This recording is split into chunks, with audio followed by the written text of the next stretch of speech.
So if I felt like I needed to actually test somebody's skills, I would probably give them a project.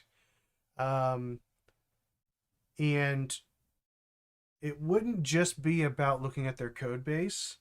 It would be about um, it would be about understanding, do they understand what they wrote, right? Because they could use, like the coding AI to help do that, but like having them explain, not just produce something and give it to me, but having them explain why they chose to do the things that they did. That tells me that there was thought behind it. That tells me that they understand the code that was written, even if they did cheat and use AI. Um, that's the big thing. Like I want to know that you know why you're doing what you're doing, even if you're going to use AI to help you do it faster.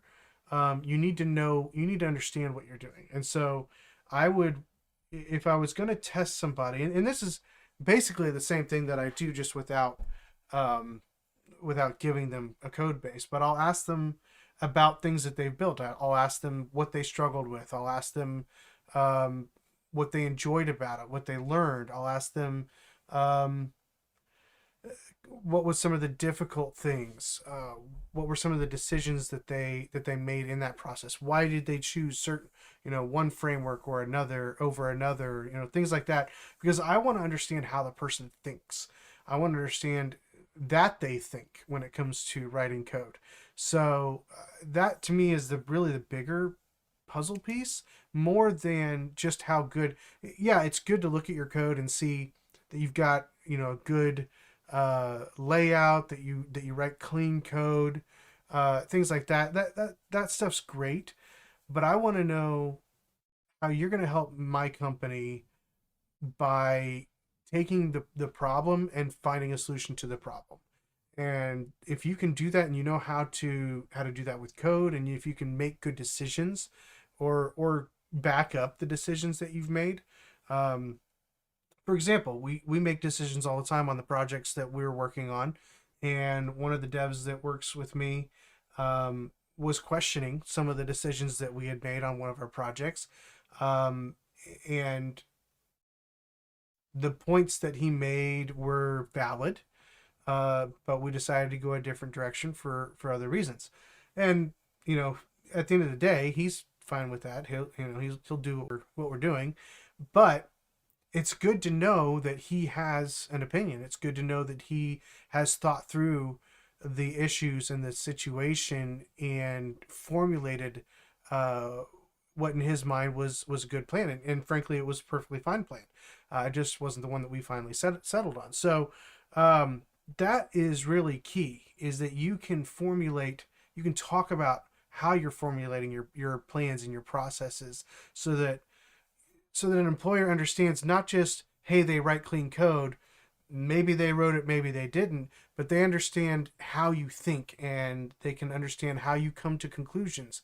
And even, dealing with failures and issues. Maybe you decided to go a different direction because the way that you were trying to go was not working out as well as you had hoped, or as quickly as you'd hoped. So you made a change to speed things up a little bit. There could be lots of reasons why you would make a change. So I think instead of doing like LeetCode, if I had to give you something, I would probably give you some sort of simple project um, that would be based on a problem, and see how you solve that problem. Because really, at the end of the day, being a good developer is being a good problem solver with the tools that we use for development. So that is the direction I would go, because those LeetCode questions, I just don't know what good they do a company um, when you're just putting pressure on somebody in an hour to get X number of LeetCode questions done. That just, to me, it just seems like you're really proud of yourselves as a development company, or you don't know how to hire people. And that's not saying that the company's bad if they're using that because they don't know how to hire people. It could be that they're a startup and they don't know how to hire people, and that's just a reality. Not everybody in tech leadership knows how to interview. Not everybody in tech leadership is technical. Um, that's just a reality of tech leadership. So you're going to unfortunately run into companies that are going to use things like that. But in my opinion, a good company that's well established that has developers should have somebody in their pool who can talk to you about your code or talk to you about a project that they've sent you to do and understand where you're at in your development and your learning process well enough based on what you're talking about and be able to dig down into things and ask more pointed questions as well.